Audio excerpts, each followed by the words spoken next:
राधा राधा राधा स्वामी दयाल की दया, राधा स्वामी सहाय, राधा स्वामी। प्यारे सत्संगी भाइयों बहनों, सत्संग आपको रोज़ाना मिलते रहे हैं, क्योंकि धुल्लाबाड़ी में, जोड़थांग में, गंगटोक में सत्संग करते हुए आज अपने सिलीगुड़ी आश्रम में पधारे हैं। यहाँ चारों तरफ से सत्संगी इकट्ठे होते हैं, तो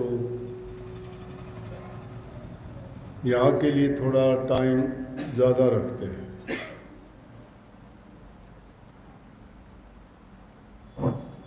ये संसार है, संसार दुखों का घर है, सुख नहीं है इसमें।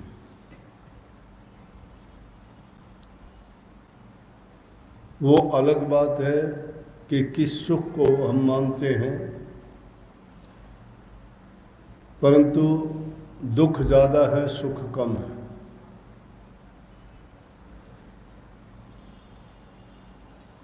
हर प्रकार की घटनाएं होती हैं, कोई दुख दे के जाती है तो कोई सुख दे के जाती है। एक ऐसी अप्रिय घटना हुई पिछले दिनों यहाँ पे, होती तो सबके साथ हैं,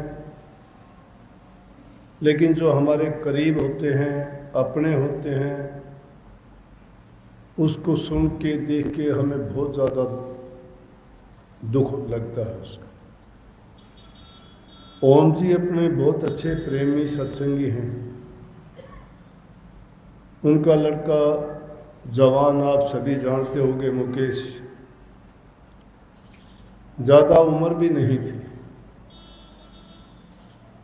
लेकिन काल कभी उम्र को देखता ही नहीं, छोटा है, बड़ा है, जवान है, बूढ़ा है। मृत्यु अपना समय पर काम करती है, लेकिन जब हमारे बीच से हमारे साथी, चाहे हमारा नाता उसके साथ कोई भी रहा हो, पुत्र हो, भाई हो, पत्नी हो, बहन हो, लड़की हो,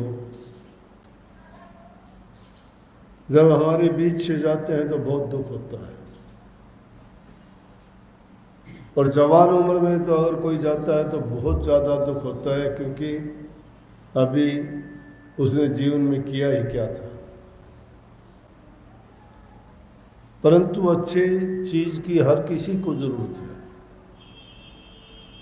जिस प्रकार से बगीचे में अच्छे फूल जो खिले होते हैं, उनमें से भी माली उन्हीं फूलों को चुन के ले जाता है जो सुंदर, अच्छे और बड़े होते हैं। इसी प्रकार से इस दुनिया में भी वो मृत्यु ऐसे जीवों को ही लेके जाती है। शायद प्रभु को ये मंजूर नहीं कि जो अच्छे इंसान होते हैं, नेक इंसान होते हैं, उनको ही अपने चरणों में बुला के पास रखना चाहते हैं। परंतु जिनके बीच से वो जाते हैं, उनकी पीड़ा का अंदाज़ा तो वही लोग जानते हैं जिनको बर्दाश्त करना पड़ता है। उसके लिए हमें बहुत दुख है।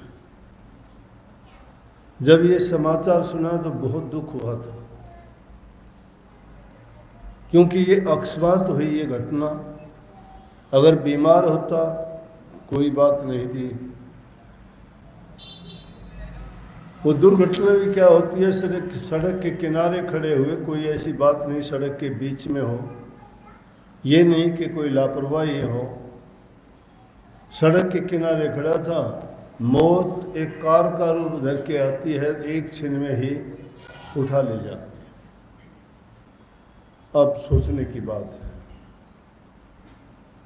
मौत अंत है, काल है।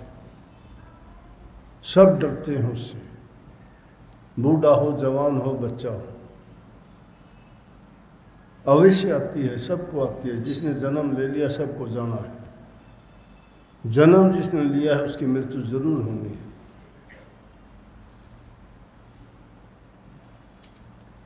स्वामी जी महाराज ने वाणी लिखी है, बहुत अच्छी वाणी इस बारे में।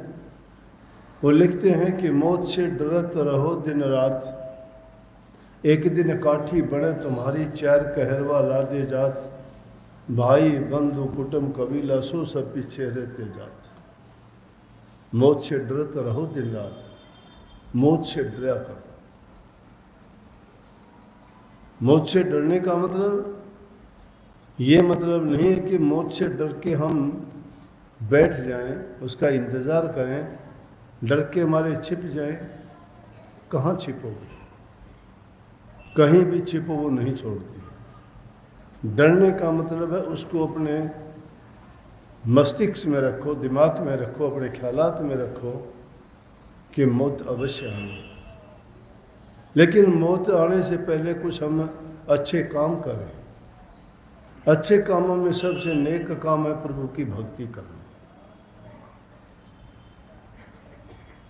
और सत्संगियों ने तो मौत को माना भी नहीं है। संत महात्मा फकीर मौत को नहीं मानते।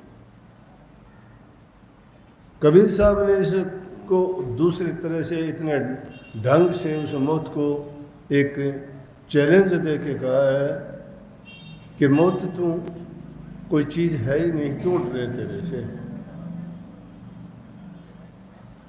कहता है मरते वो लोग हैं जिन्होंने नाम नहीं जाना, सत्संग नहीं जाना, गुरु के पास नहीं गए। और वाणी लिखी उन्होंने, हम न मरे संसारा, हमने मिला जीवन हारा। कि हम क्यों मरे? हम नहीं मरते। मरते वो लोग हैं जिसने उस मालिक की पहचान नहीं की, उसकी भक्ति नहीं की, उसको जाना नहीं।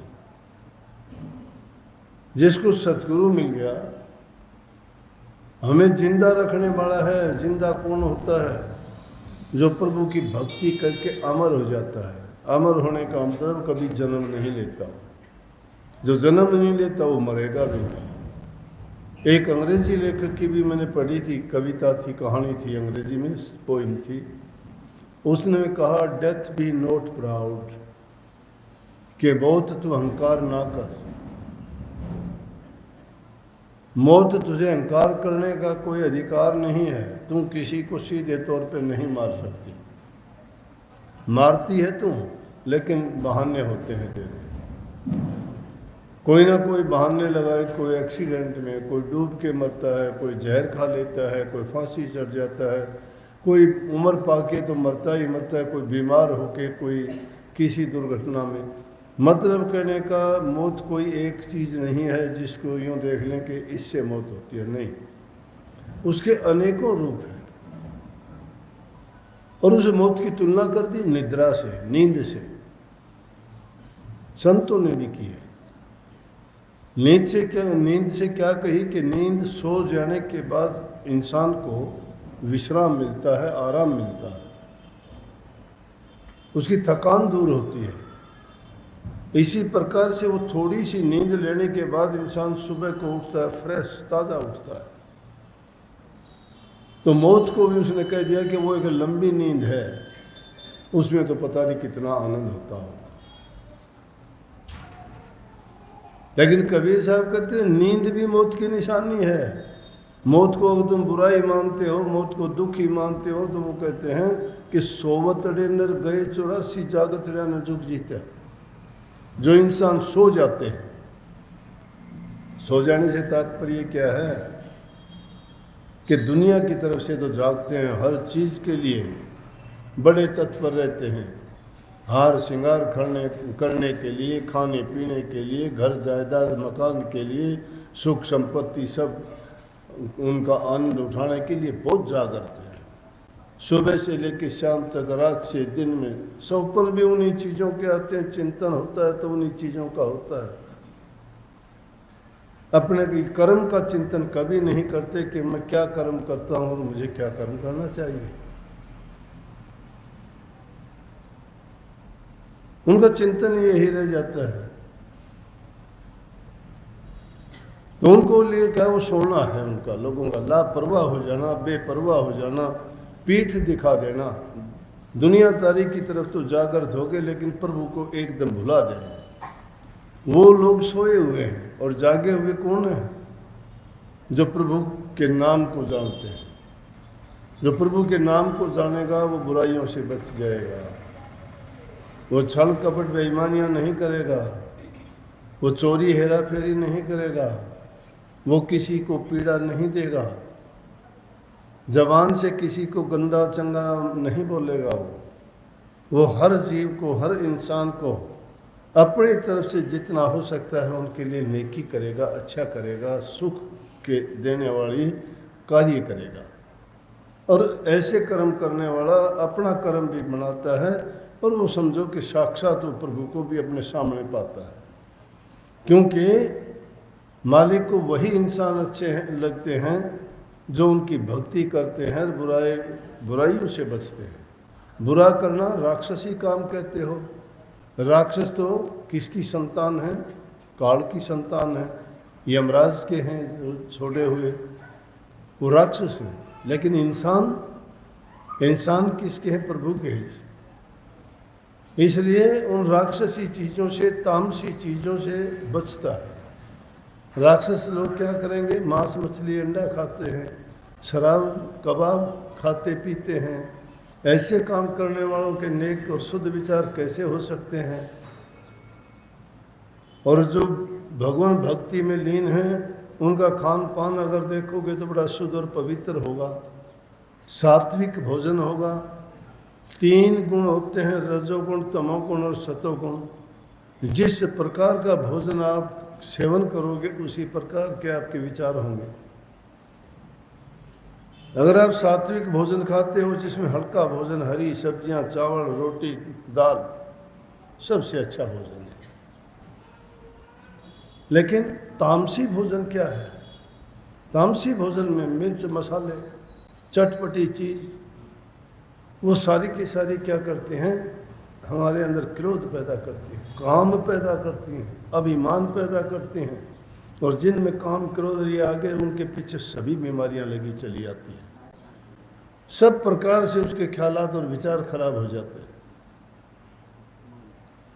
लेकिन बीच की चीज जो रह गई वो ऐसा खाना है कि घर गृहस्थी में जिनमें ना तो ज़्यादा मिर्च मसाले खाने वाले, ना घी दूध मक्खन मलाई खाने वाले, अपने शरीर को स्वस्थ रखने के लिए जो एकदम पवित्र भोजन खाते हैं। जैसा इंसान भोजन खाता है वैसा उसका मन होता है, जैसा मन होता है उसमें वैसे ही विचार होंगे। और बाकी मरना जीना तो सबके लिए है। जो पैदा हुए हैं दुनिया में तो जाएंगे, सबको चले जाना है। कौन किसका नहीं गया? ये कल एक सत्संग था उसमें बात अधूरी रह गई थी बीच में, वो आज याद आ गए मुझे। नानक साहब के पास एक बूढ़ी औरत थी, उसका एक ही लड़का था, गुजर गया। वो लड़का गुजर गया तो नानक साहब के पास जाके वो रोने लगी। जाके कहने लगी, नानक साहब उस टाइम में सत्संग करते हुए नानक साहब बड़े घूमे, गांव-गांव में गए, देश विदेश में गए, इतने लंबे लंबे गए वो बसरे बगदाद तक, दूर दूर के देशों में। जब तो ये अपना हिंदुस्तान भी बहुत बड़ा था, ये अफ़गानिस्तान वगैरह सब इसमें शामिल थे, इंडोनेशिया, शाम, मलाया, बर्मा सब। तो दूर दूर के देशों में जाके नानक साहब ने लोगों के भरम तोड़े, अज्ञान पर उन्होंने बड़ा कुठाराघात किया, लोगों को अवगत करवाया सच्चाई से कि सत्य का मार्ग ये है, सत्य के रास्ते पे चलो, प्रभु की भक्ति करो, अच्छे विचार रखो, अपने जीवन को सफल बनाओ। तो जब एक गांव में ठहरे हुए थे सत्संग करके, उसके बाद में जिस इंसान को जो ज़रूरत होती है वो तो वैसे ही सोचेगा, वैसे ही उसको बात आएंगे। अब एक आदमी को ज़रूरत कोई और चीज़ है, हम उसको सत्संग का प्रचार करते हुए अच्छे थोड़े लगेंगे, उसकी भावना तो कुछ और है। उसकी बेचारे की ज़रूरत दूसरी है, उसका मन कैसे टेकेगा उस बात में। लेकिन सत्संगियों को भूख सत्संग की है, उनको तो उन शुद्ध और पवित्र विचार जो सतगुरु से उपदेश के रूप में मिलते हैं उनकी ज़रूरत है, क्योंकि उनसे उनका मन पवित्र होता है, जीवन बनता है। उनके भक्ति भाव और भजन में वही वचन तो सहायता और मदद करते हैं, जिससे उनका जीवन समर्था और बनता है। जिस प्रकार से हम फसल में पौधों में पानी डालते हैं, खाद डालते हैं ताकि वो अच्छी फसल दें, उसी प्रकार से इंसान के जीवन में सत्संग उस जीव को उस खाद और पानी का काम करता है। जब हम सत्संग सुनते, कई बार क्या होता है, हम निराश, हताश और दुखी हो जाते हैं, अपने हालात से दुखी हो जाते हैं, परिस्थितियों से दुखी हो जाते हैं। कई बार समय ऐसा गुजरता है जो हमें दुखी करता है। लेकिन उस वक्त में अगर हम आदमी ऐसे हालात में तलाश में निकलता है कि मुझे कहीं शांति मिल जाए, तो वो शांत चित्त कहाँ होगा? संतों के सत्संग में जाके जब बैठता है और उसके मतलब की कोई बात ऐसी निकल आती है कि उसका जीवन बदल जाता है, समझ जाता है। अनेकों ऐसी घटनाएं हुई, बहुत से लोग समझे, ठग डाकू चोर लुटेरे भी, जिनकी जीवन का रास्ता ही बदला गया।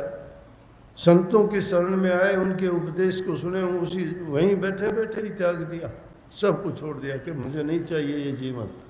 मैंने कितने पाप कमाए, कितने जुल्म कमाए, क्या क्या किया। बरसात का मौसम था, बड़ी तेज बारिश हो रही, सर्दी का मौसम। जंगल में एक महात्मा झोपड़ी बना के रहते थे, उनके महल थोड़े थे। बरसात में भीग गया, ठिठुरता हुआ कहाँ आए, वो बस्ती की ओर निकला। गांव शहर था, शहर की ओर आया। वहां कौन घर में घुसने देगा ऐसे को? बेचारा बाहर एक मकान के नीचे खड़ा हो गया और सर्दी से ठिठुर गया, कांप रहा, ठंड लग रही बहुत, कोई वस्त्र नहीं ज़्यादा उसके पास, शरीर ढांपने के लिए कोई चीज़ नहीं। ऊपर से एक औरत ने देखा, जाके अपनी मालकिन से कहने लगी कि एक महात्मा आया है, खड़ा है, बेचारा बुजुर्ग है, लीन थीन कमजोर सा है, सर्दी के मारे ठिठुर रहा है, उसके प्राण निकल जाएंगे ऐसा लगता है। लेकिन थी कौन? जिससे जाके कहा वो वेश्या थी। उसने जब इस बात को सुना, कहने लगी जाओ उसको ऊपर ले आओ। उन्होंने उसको ऊपर लेके आ गए, लेके आया, महात्मा के कपड़े बदलवाए उसने बड़े प्यार से, दूसरे कपड़े उसको दिए, गरम गरम खाना दिया खाने के लिए। अब महात्माओं के लिए कोई फर्क नहीं पड़ता किसने खाना दिया है। जाकी रही भावना जैसी तिन देखी प्रभु मूर्त ऐसी। जिस इंसान की जैसी भावना होती है वो वैसे ही विचार दूसरे में भी तलाश करता है, ढूंढता है। उसको नहीं पता ये कौन है, उसने पूछने तक की भी न बनी। हारा थका था, बुजुर्ग था, सर्दी से भीगा हुआ था, कपड़े बदल दिए गए, गर्म वस्त्र दिए गए, सोने के लिए चारपाई दे दी, वस्त्र दिए, और वो औरत के विचार एक पवित्र आत्मा के उसके घर में प्रवेश करने मात्र से, जब इंसान की शुभ घड़ी आनी होती है ना, तो सब तरफ से उसके हालात भी अच्छे होने शुरू हो जाते हैं, बुराइयां छोड़ भाग जाती हैं घर से। वक्त होता है, कभी बुरा गुजरता है, कभी अच्छा गुजरता है।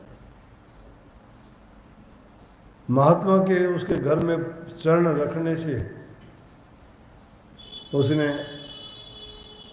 उसके शरीर को दबाना शुरू कर दिया कि बुजुर्ग है बेचारा, पैर दबाने शुरू कर दिए और कहने लगी, महात्मा जी मैंने बड़े पाप किए, मैंने बड़े जुल्म किए, क्या कभी मेरा भी कल्याण होगा? क्या कभी मेरा भी उद्धार होगा? उसके दिन अच्छे आएंगे।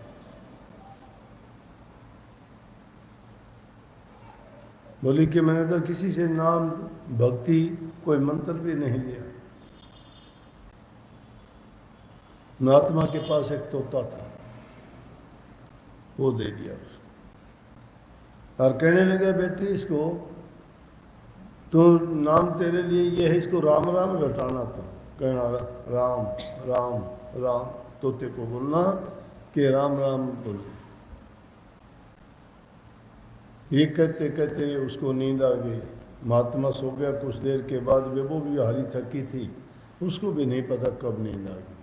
सुबह का टाइम हुआ, महात्मा अपना कमंडल झोली उठा के चलते बने। उसको ये तक नहीं बताया कि मैं जा रहा हूँ। उठी तो उसने पता किया कहाँ गए महात्मा, बोले वो तो उससे चले गए थे। बोली लेकिन महात्मा वो काम कर गए थे जिसकी तलाश में अगर वो कहीं घूमती और कष्ट उठाती ढूंढती तो शायद नहीं मिलते। महापुरुषों का संग, उनका वचन, उनका आशीर्वाद अगर मिल जाए, अगर तुम्हारी भावना सच्ची है, पवित्र है, तो क्या कहना है। महात्मा हम तो ये कहिए कि पहले मैं परीक्षा तो लेता हूँ, ताऊंगा तपाऊंगा नखते तारूं खाल मेरा भगत डिगे, नहीं तो पल में कर दूँ निहाल। एक पल में निहाल कर देते हैं। लेकिन वो तो संतों ने क्या कही कि कभी हम शीत मीत देते हैं, कभी देते हैं सिर साटे। अरे जग तो मत नाटे। ए दुनियादारी के लोगों, कभी तो हम ऐसे ही लुटा देते हैं और कभी हम सिर मांग लेते हैं उसकी जगह, उस नाम के लिए।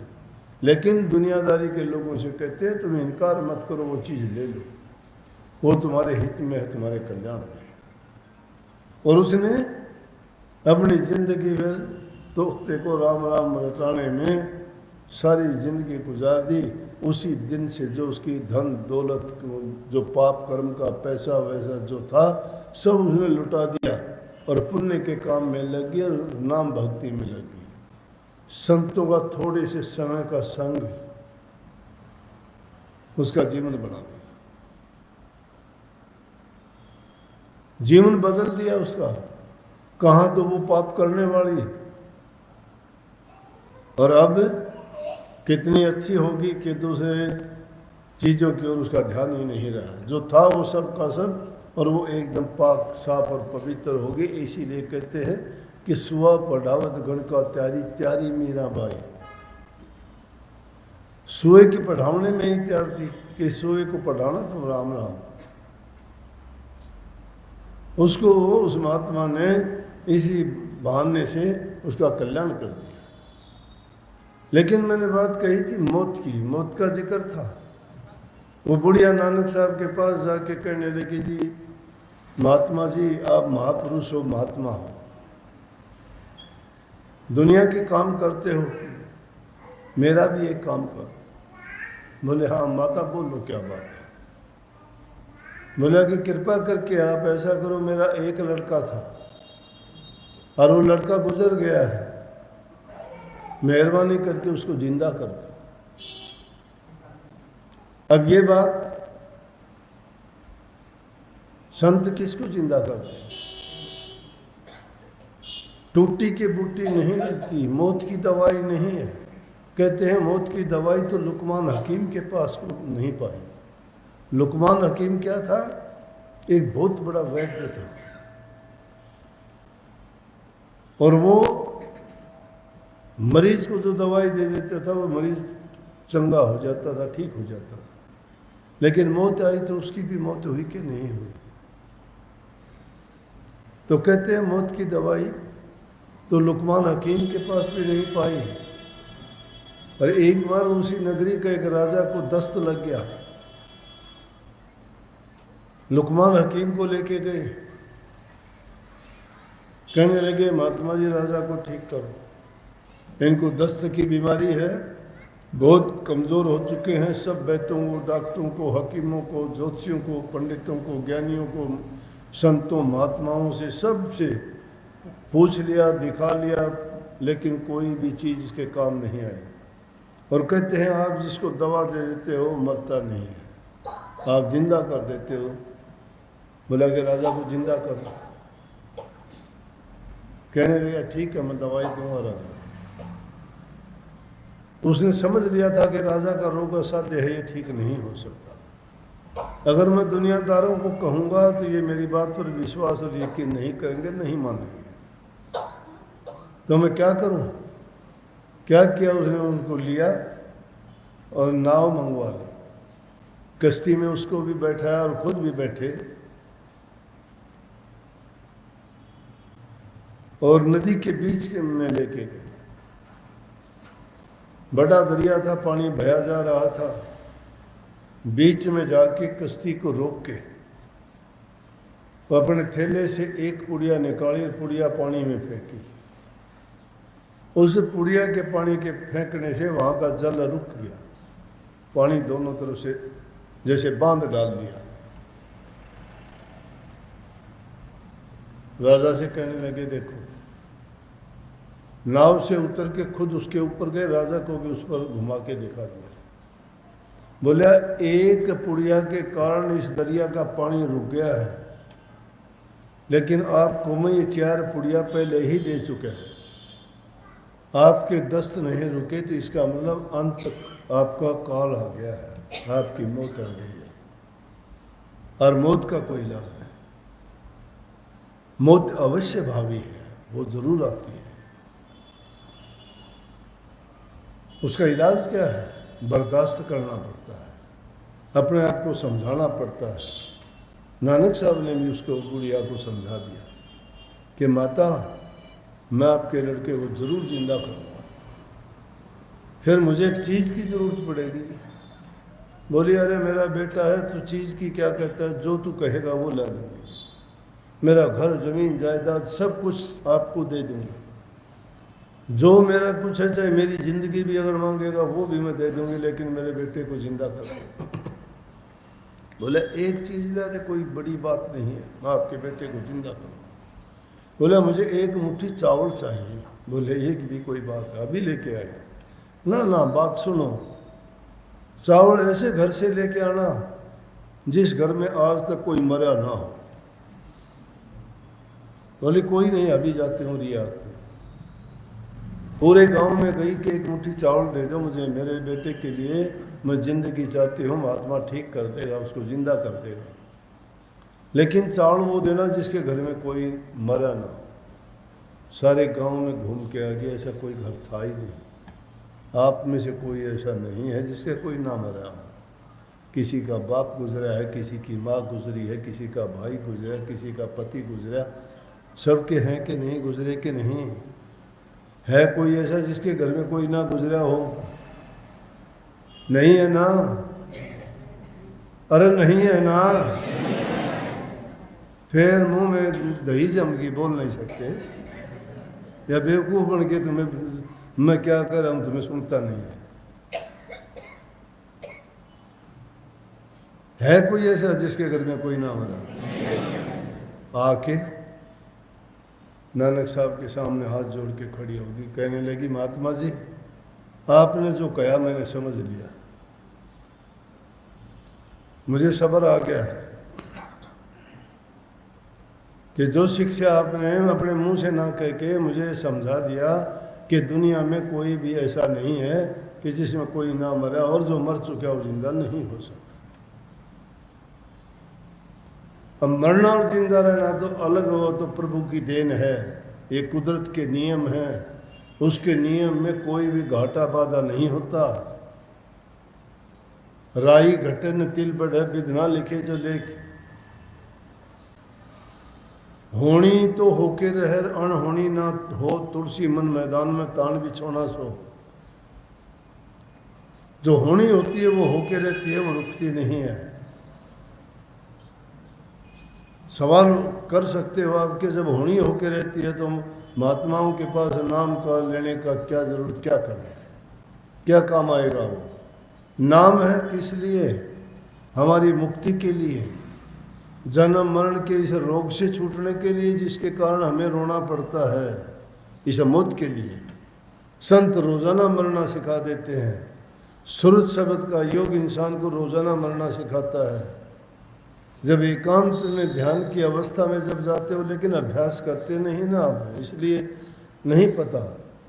अभ्यास ओम जी करता है उस लड़के का बाप। उसने सब सत्संगियों से कह दिया कि जो होनी थी वो हो गया। समझ गए? मालिक जो करता है वो ठीक करता है, किसी की बस की बात नहीं है। ये दुनियादारी का अलग बखेड़ा है, भक्ति एक बहुत जुदा चीज़ है। और जो भक्ति के राज को समझ जाता है वो दुनियादारी को भी समझ जाता है। उसे रोजाना मरने के लिए क्या है कि अपनी सूरत को नीचे के दर्जे से उठा के, जो तुम्हें अभ्यास की बात बताई गई है, उसको ऊंचे रूहानी दर्जों में जब ले जाते हो, जहाँ शरीर का बोध और मन का बोध और जो आत्मा तक का बोध वहाँ खत्म हो जाता है। वहाँ सिर्फ एक ही लगन रह जाती है, ना गुरु है, ना चेला है, ना वहाँ धर्म है, ना आकाश है, ना कोई संसारी चीज़ जो हम देखते सोचते और जिनके लिए भागते हैं वो है। वहाँ सिर्फ एक ही चीज़ है, वो ज़हूर ही ज़हूर है उस मालिक का। और वहाँ जब पहुँचे जाते हो तो ये सारे के सारे चीज़ें दुनियादारी की हमारी समझ में आ जाते हैं कि झूठ झमेले हैं, ये संसार झूठा है। नाम सत्य है, जग झूठ है, सूरत शब्द पहचान।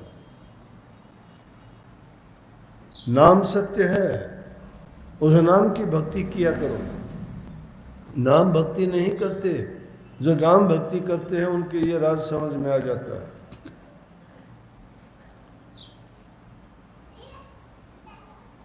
ये मुर्दों का देश है, यहाँ जिंदा कौन रहता है? ये मुर्दों की बस्ती है, सब मर मर गए हैं यहाँ। एक कदम भी जहाँ रखोगे वहाँ कदम रखने की जगह नहीं है। शेख फरीद जी जा रहे थे, जंगल से गुजर रहे थे, देखते हैं कोई एक सिर पड़ा है एक मुर्दे आदमी का। इन आंखों के जो गड्ढे हैं उनमें पक्षियों ने घोंसले कर रखे, अंडे दे रखे, उनमें बढ़ते हैं निकलते हैं पक्षी। और शेख फरीद उसको देख के कल्पना करके कहते हैं कि ओह, ये सिर किसी राजा की राजकुमारी का होगा, और वो राजकुमारी कितनी सुंदर होगी, इसने अपने शरीर को कितना सजाया होगा। इन आंखों में पक्षी घूमते हैं, पक्षियों ने जो घोंसले बना रखे हैं, उनमें वो सुंदर काजल डालती होगी, सुरमा डालती होगी। उसके डालने के लिए सलाई भी बहुत ऐसी होगी कि आँख को कोई दिक्कत ना हो। लेकिन आज क्या हाल है? आज ठोकरों में पड़ी है। जो आंखें कभी सलाई को भी दुख मानती थी, आज वो ठोकरों में पड़ी है। पक्षी उनमें बैठे हैं। जिन लोहिन जग मोयर सो लोहिन में दिठ, काजल रेखना सेंधिया पंछी सोए बैठ। कि जो काजल की रेख घालते हुए भी डालते हुए भी आंखों में जिसको पीड़ा होती थी, आज उनमें पक्षियों ने घोंसले कर रखे। शरीर किस काम का है? एक औजार है। ये प्रभु ने हमें दिया है भक्ति करने के लिए, दुनियादारी में फंसाने के लिए नहीं। ये चंद रोज का जीवन है, ये रोजाना ये खुशियां नहीं रहनी, ये जवानी नहीं रहनी, ये हमारे विचार हैं वो आज कल को नहीं रहने। शरीर व्यर्थ भी होगा, इसमें रोग तकलीफ भी होंगे, लेकिन अगर हमने वक्त रहते उस नाम की कमाई नहीं की, अपना रास्ता नहीं खोजा, आगे के लिए अपना जीवन नहीं संवारा, तो बेकार चला जाएगा, सब कुछ बेकार हो जाएगा। मौत को हमेशा याद रखो। ये ना सोचो कि मैं सदा के लिए अमर रहूंगा। ये दुनिया में सबसे बड़ा आश्चर्य है। रोजाना लोगों को मरते हुए देखते हैं और बचे हुए लोग सोचते हैं हम सदा जिएंगे, वो परवाह ही नहीं करते। अरे ये तो महात्मा बुद्ध ने देखे थे, जीवन बदल गया। उन्होंने पहले एक बीमार को देखा, फिर एक वृद्ध आदमी को देखा, फिर एक बूढ़े एक बीमार आदमी को देखा, फिर एक मुर्दे को देखा, फिर एक सन्यासी को देखा। उनको देखा तो सारथी से पूछता रहा ये कौन है? कहने लगे ये बीमार है, बूढ़ा है। क्या हो गया? कि हर इंसान ऐसा हो जाता है। ओह, ये क्या हो गया? ये गुजर गया, अब इसको खत्म हो गई इसकी जिंदगी। बोले ऐसा? बोले सबके साथ यही होता है। फिर एक सन्यासी को देखा, मस्त है, फक्कड़। बोला ये? बोले ये प्रभु भगत है, ये सन्यासी है। तो महात्मा बुद्ध ने सन्यासी चुन लिया कि मैं इस राज को खोजूंगा कि दुनिया में कहाँ सुख है। मुझे इतने दिन तक कपिल वस्तु ने, राजा सुद्धोधन ने सारी खुशियाँ मेरे सामने ले आके रख दी दुनिया की। मुझे बाहर निकलने तक का मौका नहीं मिला। और आज मैं बाहर निकला तो दुनिया में निकलते हुए मैंने पाया कि दुनिया तो दुखों का घर है। सुख तो सन्यासियों को है। सुख वाली कौन सी चीज़ है उनके पास? प्रभु का नाम, उसकी भक्ति, वो सथाई है, वो कभी बदलती नहीं है। इसलिए वो नाम हमने ले रखा है। एक औरत थी, उसके 4 लड़के थे। एक बहुत बड़ा जज था, एक आर्मी में कर्नल था, एक बहुत बड़ा किसान था, और एक और बड़ा इसी तरह से ऊंचे ओहदे पे था। 4। क्या हुआ? उस औरत का जीवन बड़ा हंसी खुशी मस्ती में बीतता था, लेकिन उसने नाम ले लिया। नाम लेने के बाद उसकी अवस्था ये थी कि सब वो जमेले तो देखती थी, सब खुशियाँ देख ली थी, अच्छी संतान औलाद थी, सब पा लिया उसने। लेकिन बुढ़ापे में जब इंसान कैसा भी हो, कोई नहीं पूछता। फिर तो उसको पानी देने से भी लोग हिचकिचाते हैं, उसकी संतान ही उसको नहीं पूछती क्या। लेकिन वो आराम से बैठी, गुरु से दीक्षा ले ली अपने महाराज जियों से।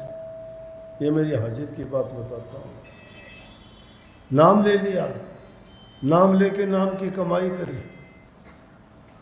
एक लड़का गुजर गया उसे, माँ के सामने उसका लड़का गुजर गया। एक कुछ दिन के बाद में दूसरा था, वो भी गुजर गया।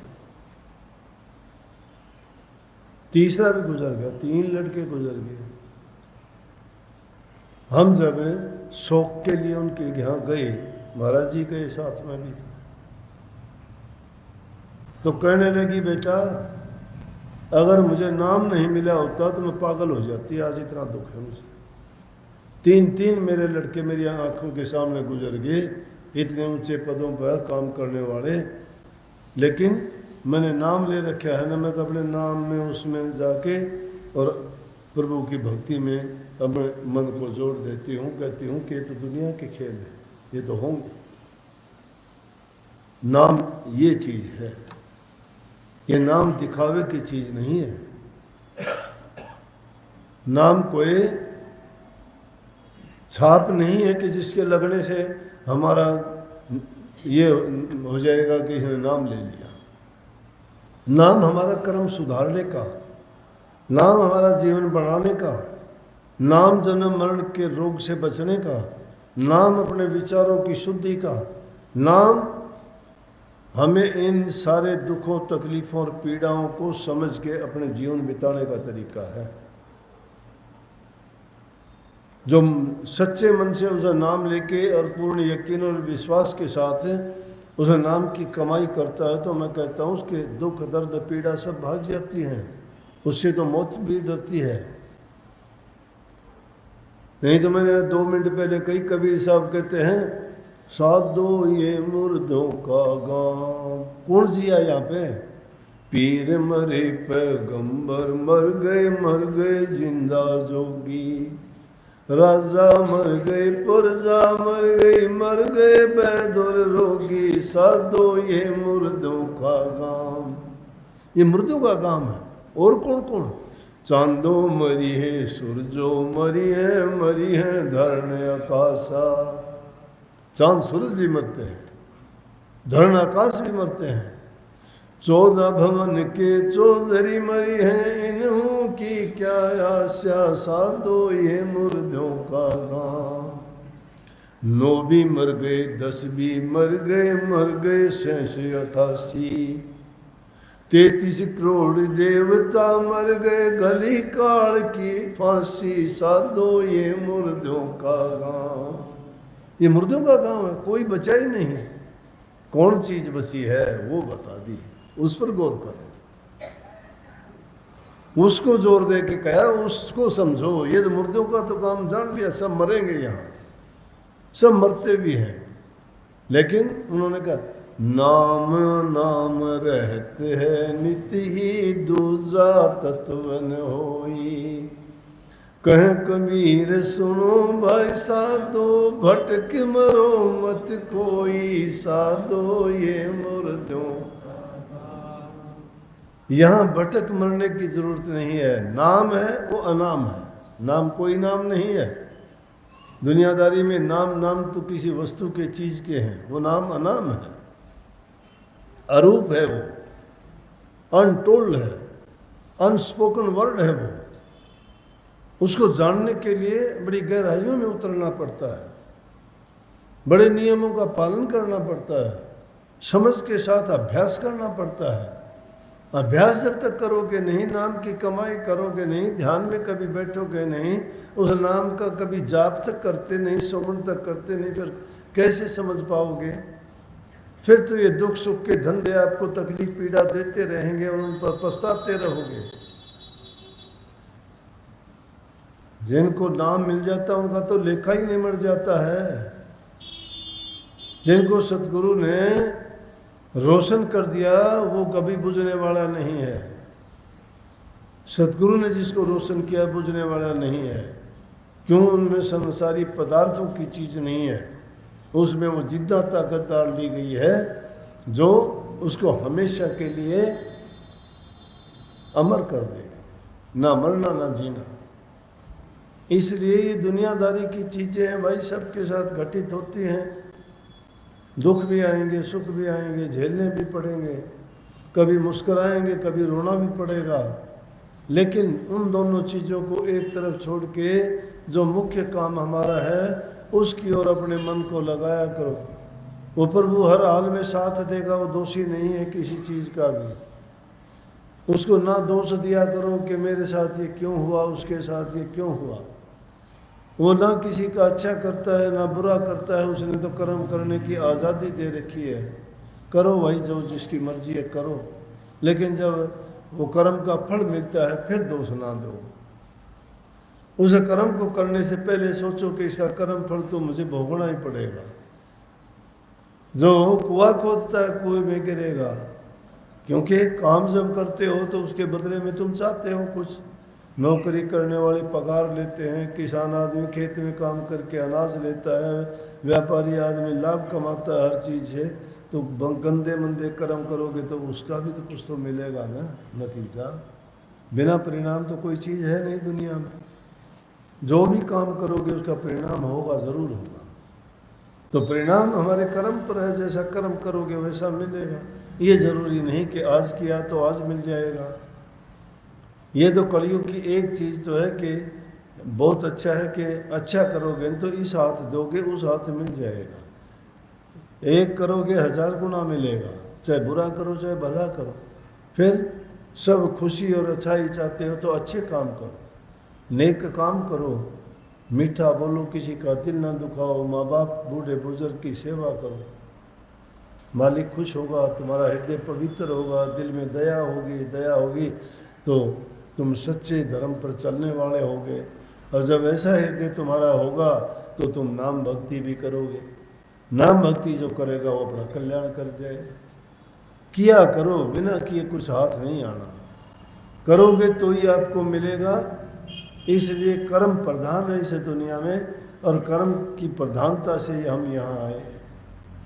राम कृष्ण जितने भी अवतार आए सब ने अपने कर्म का भोग भोगा था। हालांकि वो अवतारी पुरुष थे, फिर भी वो कर्म से वो भी नहीं बच पाए, उनको भी कर्म भोगना पड़ा। तो आप सबको बहुत बहुत आशीर्वाद भाई।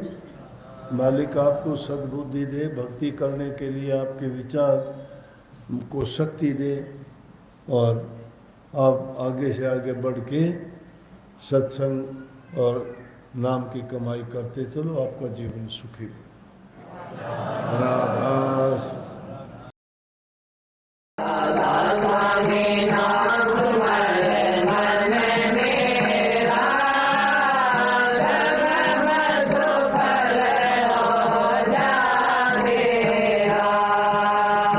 आप हमारे संत वाणी चैनल को सब्सक्राइब करें, वीडियो को लाइक करें, शेयर करें और हाँ, बेल आइकन पर क्लिक करना बिल्कुल ना भूलें, ताकि हमारी किसी भी वीडियो की सूचना सबसे पहले आपको मिले।